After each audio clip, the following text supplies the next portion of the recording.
गलतियों के नाम पौलुस प्रेरित की पत्री, पहला अध्याय। पौलुस की, जो न मनुष्यों की ओर से और न मनुष्य के द्वारा वरन यीशु मसीह और परमेश्वर पिता के द्वारा जिसने उसको मरे हुओं में से जिलाया प्रेरित है, और सारे भाइयों की ओर से जो मेरे साथ हैं, गलतिया की कलीसियाओं के नाम परमेश्वर पिता और हमारे प्रभु यीशु मसीह की ओर से तुम्हें अनुग्रह और शांति मिलती रहे।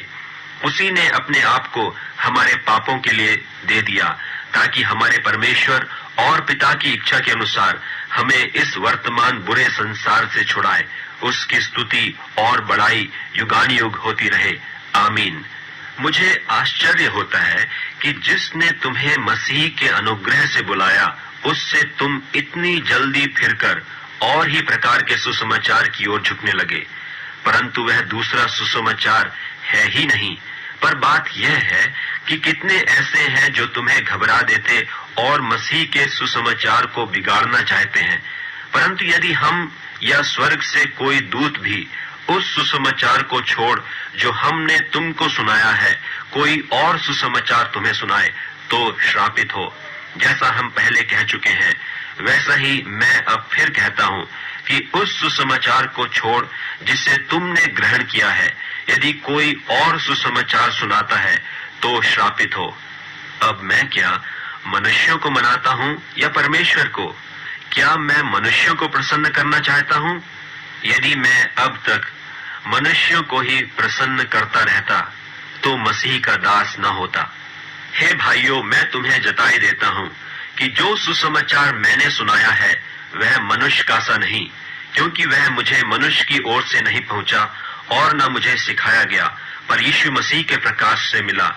यहूदी मत में जो पहले मेरा चाल चलन था, तुम सुन चुके हो कि मैं परमेश्वर की कलीसिया को बहुत ही सताता और नाश करता था, और अपने बहुत से जाति वालों से जो मेरी अवस्था के थे यहूदी मत में बढ़ता जाता था, और अपने बाप दादों के व्यवहारों में बहुत ही उत्तेजित था।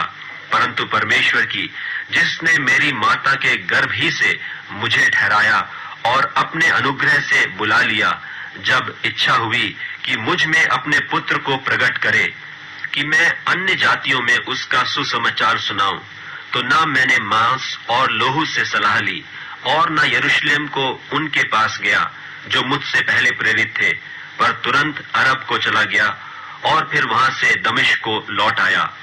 फिर 3 बरस के बाद मैं कैफा से भेंट करने के लिए यरूशलेम को गया और उसके पास 15 दिन तक रहा, परंतु प्रभु के भाई याकूब को छोड़ और प्रेरितों में से किसी से न मिला। जो बातें मैं तुम्हें लिखता हूं, देखो, परमेश्वर को उपस्थित जानकर कहता हूं कि वे झूठी नहीं। इसके बाद मैं सूरिया और किलिकिया के देशों में आया, परंतु यहूदिया की कलीसियाओं ने जो मसीह में थीं, मेरा मुंह तो कभी नहीं देखा था, परंतु यही सुना करती थीं कि जो हमें पहले सताता था वह अब उसी धर्म का सुसमाचार सुनाता है जिसे पहले नाश करता था, और मेरे विषय में परमेश्वर की महिमा करती थीं।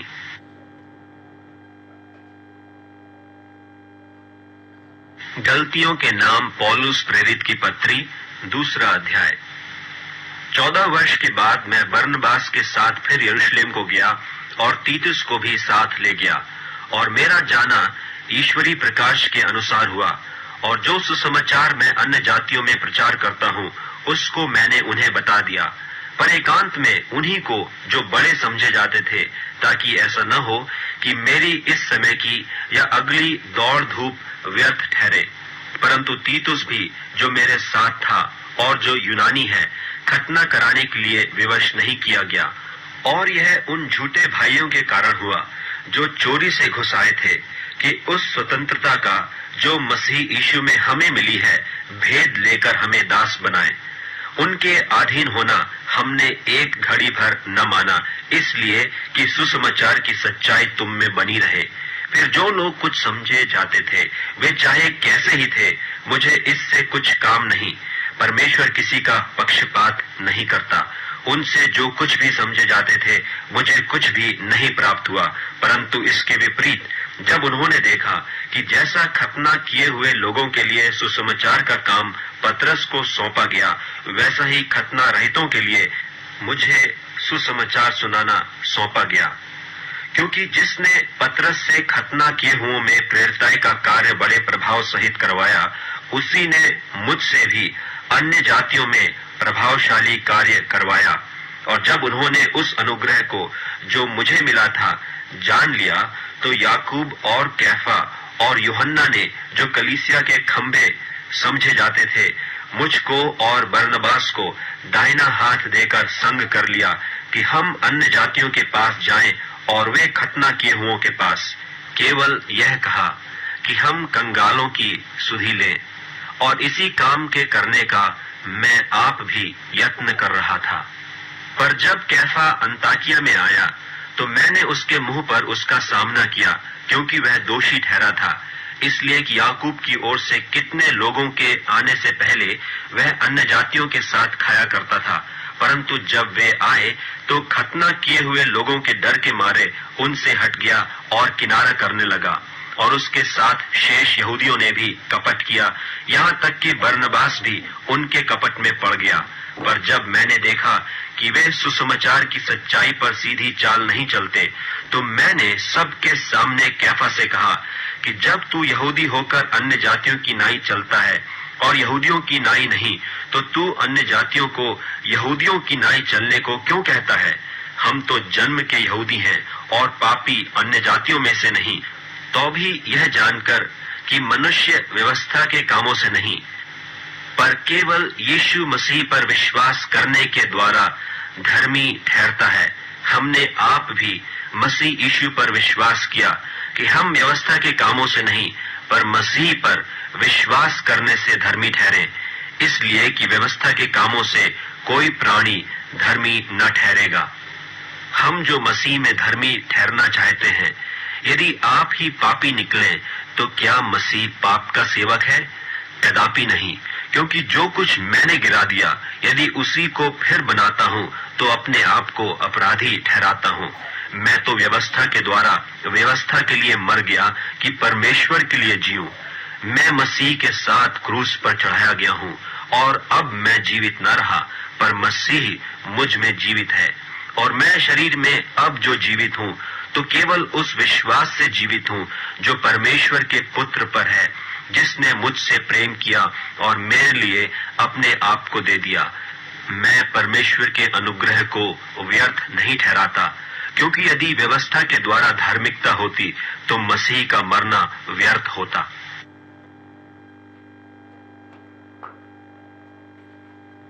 गलतियों के नाम पौलुस प्रेरित की पत्री, 3 अध्याय। हे निर्बुद्धि गलतियों, किसने तुम्हें मोह लिया है? तुम्हारी तो मानो आंखों के सामने यीशु मसीह क्रूस पर दिखाया गया। मैं तुमसे केवल यह जानना चाहता हूँ कि तुमने आत्मा को क्या व्यवस्था के कामों से या विश्वास के समाचार से पाया? क्या तुम ऐसे निर्बुद्धि हो कि आत्मा की रीति पर आरंभ करके अब शरीर की रीति पर अंत करोगे? क्या तुमने इतना दुख यूं ही उठाया? परंतु कदाचित व्यर्थ नहीं। तो जो तुम्हें आत्मा दान करता और तुम में सामर्थ के काम करता है, वह क्या व्यवस्था के कामों से या विश्वास के सुसमाचार से ऐसा करता है? इब्राहिम ने तो परमेश्वर पर विश्वास किया और यह उसके लिए धार्मिकता गिनी गई। तो यह जान लो कि जो विश्वास करने वाले हैं, वे ही इब्राहिम की संतान हैं। और पवित्र शास्त्र ने पहले ही से यह जानकर कि परमेश्वर अन्य जातियों को विश्वास से धर्मी ठहराएगा, पहले ही से इब्राहिम को यह सुसमाचार सुना दिया कि तुझ में सब जातियां आशीष पाएंगी। तो जो विश्वास करने वाले हैं, वे विश्वासी इब्राहिम के साथ आशीष पाते हैं। सो जितने लोग व्यवस्था के कामों पर भरोसा रखते हैं, वे सब श्राप के अधीन हैं, क्योंकि लिखा है कि जो कोई व्यवस्था की पुस्तक में लिखी हुई सब बातों के करने में स्थिर नहीं रहता, वह श्रापित है। पर यह बात प्रकट है कि व्यवस्था के द्वारा परमेश्वर के यहाँ कोई धर्मी नहीं ठहरता, क्योंकि धर्मी जन विश्वास से जीवित रहेगा, पर व्यवस्था का विश्वास से कुछ संबंध नहीं। पर जो उनको मानेगा, वह उनके कारण जीवित रहेगा। मसीह ने जो हमारे लिए श्रापित बना, हमें मोल लेकर व्यवस्था के श्राप से छुड़ाया, क्योंकि लिखा है, जो कोई काठ पर लटकाया जाता है, वह श्रापित है। यह इसलिए हुआ कि इब्राहिम की आशीष मसीह यीशु में अन्य जातियों तक पहुंचे और हम विश्वास के द्वारा उस आत्मा को प्राप्त करें जिसकी प्रतिज्ञा हुई है। हे भाइयों, मैं मनुष्य की रीति पर कहता हूँ कि मनुष्य की वाचा भी जो पक्की हो जाती है तो न कोई उसे टालता है और न उसमें कुछ बढ़ाता है। निदान प्रतिज्ञाएं इब्राहिम को और उसके वंश को दी गईं। वह यह नहीं कहता कि वंशों को जैसे बहुतों के विषय में कहा, पर जैसे एक के विषय में कि तेरे वंश को, और वह मसीह है। पर मैं यह कहता हूँ कि जो वाचा परमेश्वर ने पहले से पक्की की थी, उसको व्यवस्था 430 बरस के बाद आकर नहीं टाल देती कि प्रतिज्ञा व्यर्थ ठहरे। क्योंकि यदि मिरास व्यवस्था से मिली है तो फिर प्रतिज्ञा से नहीं, परंतु परमेश्वर ने इब्राहिम को प्रतिज्ञा के द्वारा दे दी है। तब फिर व्यवस्था क्या रही? वह तो अपराधों के कारण बाद में दी गई कि उस वंश के आने तक रहे जिसको प्रतिज्ञा दी गई थी, और वह स्वर्गदूतों के द्वारा एक मध्यस्थ के हाथ ठहराई गई। मध्यस्थ तो एक का नहीं होता, परंतु परमेश्वर एक ही है। तो क्या व्यवस्था परमेश्वर की प्रतिज्ञाओं के विरोध में है? कदापि न हो, क्योंकि यदि ऐसी व्यवस्था दी जाती जो जीवन दे सकती तो सचमुच धार्मिकता व्यवस्था से होती। परंतु पवित्र शास्त्र ने सबको पाप के अधीन कर दिया ताकि वह प्रतिज्ञा जिसका आधार यीशु मसीह पर विश्वास करना है, विश्वास करने वालों के लिए पूरी हो जाए। पर विश्वास से आने से पहले व्यवस्था की अधीनता में हमारी रखवाली होती थी, और उस विश्वास के आने तक जो प्रकट होने वाला था हम उसी के बंधन में रहे। इसलिए व्यवस्था मसीह तक पहुंचाने को हमारा शिक्षक हुई है कि हम विश्वास से धर्मी ठहरे। परंतु जब विश्वास आ चुका तो हम अब शिक्षक के अधीन न रहे, क्योंकि तुम सब उस विश्वास करने के द्वारा जो मसीह यीशु पर है परमेश्वर की संतान हो। और तुम में से जितनों ने मसीह में बपतिस्मा लिया है उन्होंने मसीह को पहन लिया है।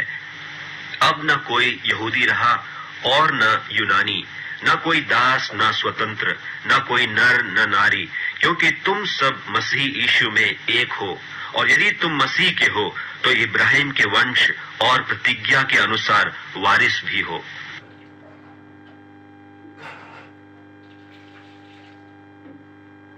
गलतियों के नाम पौलुस प्रेरित की पत्री 4 अध्याय।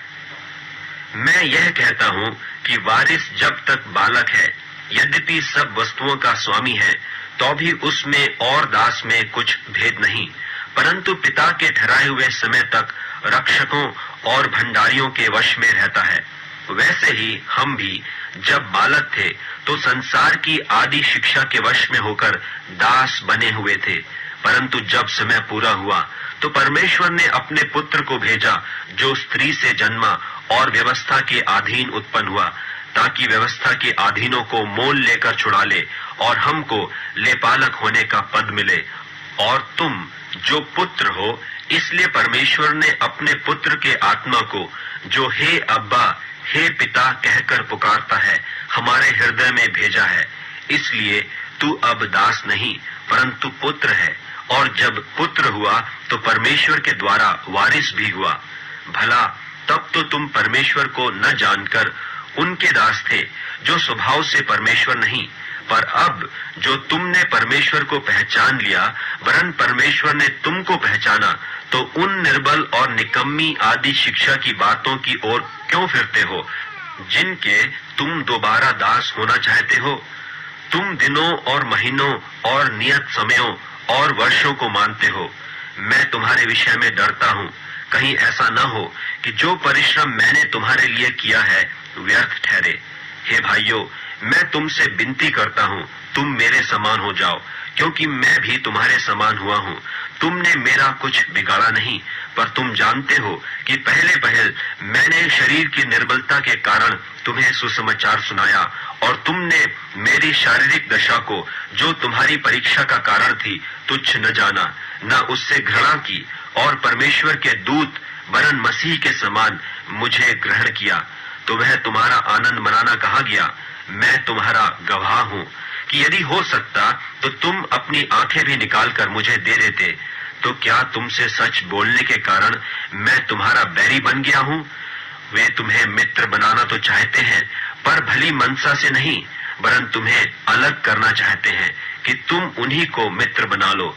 पर यह भी अच्छा है कि भली बात में हर समय मित्र बनाने का यत्न किया जाए, न केवल उसी समय कि जब मैं तुम्हारे साथ रहता हूं। हे मेरे बालकों, जब तक तुम में मसीह का रूप न बन जाए, तब तक मैं तुम्हारे लिए फिर जच्चा की सी पीड़ाएं सहता हूं। इच्छा तो यह होती है कि अब तुम्हारे पास आकर और ही प्रकार से बोलूं, क्योंकि तुम्हारे विषय में मुझे संदेह है। तुम जो व्यवस्था के अधीन होना चाहते हो, मुझसे कहो, क्या तुम व्यवस्था की नहीं सुनते? यह लिखा है कि इब्राहिम के 2 पुत्र हुए, एक दासी से और एक स्वतंत्र स्त्री से। परंतु जो दासी से हुआ वह शारीरिक रीति से जन्मा, और जो स्वतंत्र स्त्री से हुआ वह प्रतिज्ञा के अनुसार जन्मा। इन बातों में दृष्टांत है। यह स्त्रियां मानो 2 वाचाएं हैं, एक तो सीना पहाड़ की, जिससे दास ही उत्पन्न होते हैं, और वह हाजिरा है। और हाजिरा मानो अरब का सीना पहाड़ है, और आधुनिक यरूशलेम उसके तुल्य है, क्योंकि वह अपने बालकों समेत दासत्व में है। पर ऊपर की यरूशलेम स्वतंत्र है, और वह हमारी माता है, क्योंकि लिखा है कि हे बांझ, तू जो नहीं जनती, आनंद कर, तू जिसको पीड़ाएं नहीं उठती, गला खोलकर जय जयकार कर, क्योंकि त्यागी हुई की संतान सुहागिन की संतान से भी अधिक है। हे भाइयों, हम इसहाक की नाई प्रतिज्ञा की संतान हैं, और जैसा उस समय शरीर के अनुसार जन्मा हुआ आत्मा के अनुसार जन्मे हुए को सताता था, वैसा ही अब भी होता है। परंतु पवित्र शास्त्र क्या कहता है?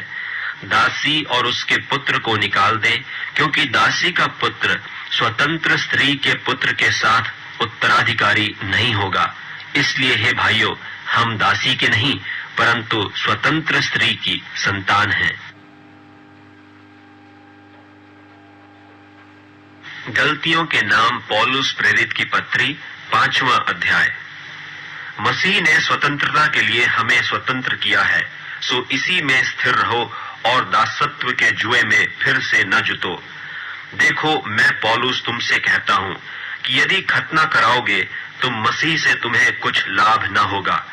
फिर भी मैं हर एक खतना कराने वाले को जताए देता हूं कि उसे सारी व्यवस्था माननी पड़ेगी।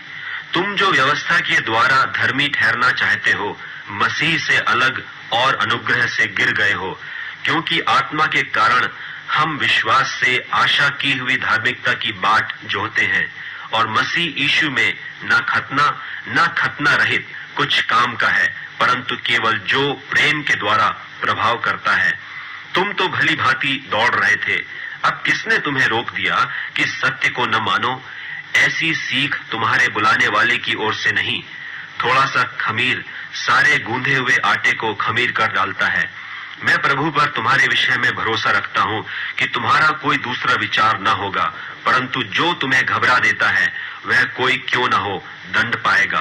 परंतु हे भाइयों, यदि मैं अब तक खतना का प्रचार करता हूं, तो क्यों अब तक सताया जाता हूं? फिर तो क्रूस की ठोकर जाती रही। भला होता कि जो तुम्हें डामाडोल करते हैं वे काट डाले जाते।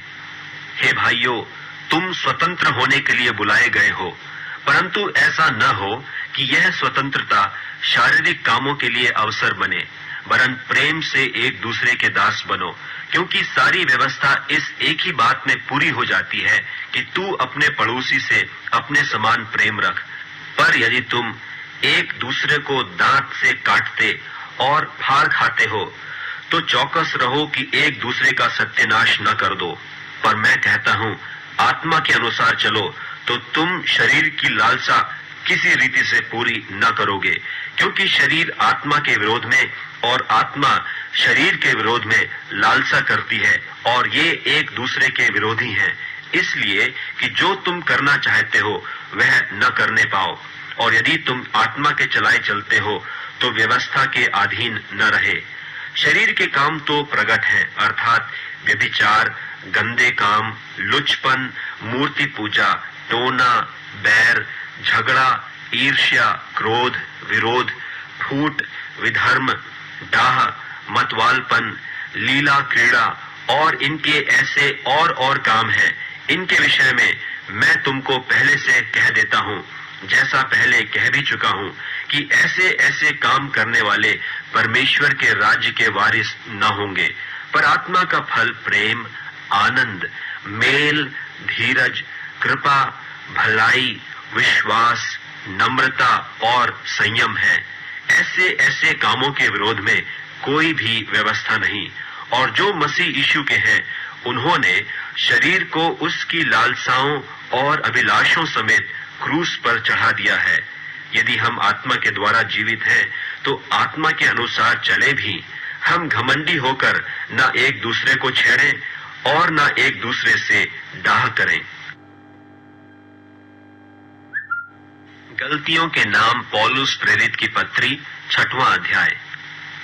हे भाइयों, यदि कोई मनुष्य किसी अपराध में पकड़ा भी जाए, तो तुम जो आत्मिक हो, नम्रता के साथ ऐसे को संभालो और अपनी भी चौकसी रखो कि तुम भी परीक्षा में न पड़ो।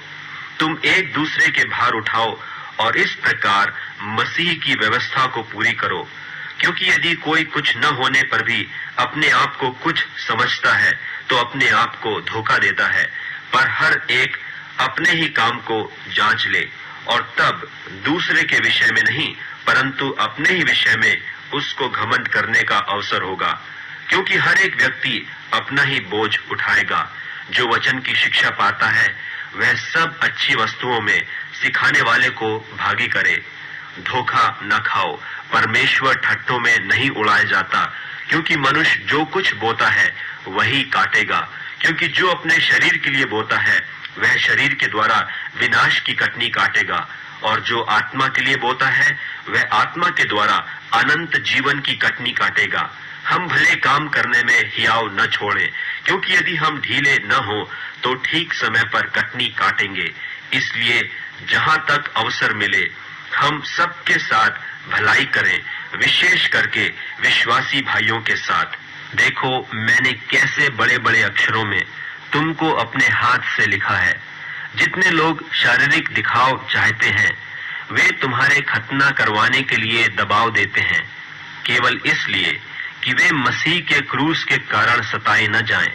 क्योंकि खतना कराने वाले आप तो व्यवस्था पर नहीं चलते, पर तुम्हारा खतना कराना इसलिए चाहते हैं कि तुम्हारी शारीरिक दशा पर घमंड करें। पर ऐसा न हो कि मैं और किसी बात का घमंड करूं, केवल हमारे प्रभु यीशु मसीह के क्रूस का, जिसके द्वारा संसार मेरी दृष्टि में और मैं संसार की दृष्टि में क्रूस पर चढ़ाया गया हूं। क्योंकि न खतना और न खतना रहित कुछ है, परंतु नई सृष्टि। और जितने इस नियम पर चलेंगे, उन पर और परमेश्वर के इस्राएल पर शांति और दया होती रहे। आगे को कोई मुझे दुख न दे, क्योंकि मैं यीशु के दागों को अपनी देह में लिए फिरता हूँ। हे भाइयों, हमारे प्रभु यीशु मसीह का अनुग्रह तुम्हारी आत्मा के साथ रहे। आमीन।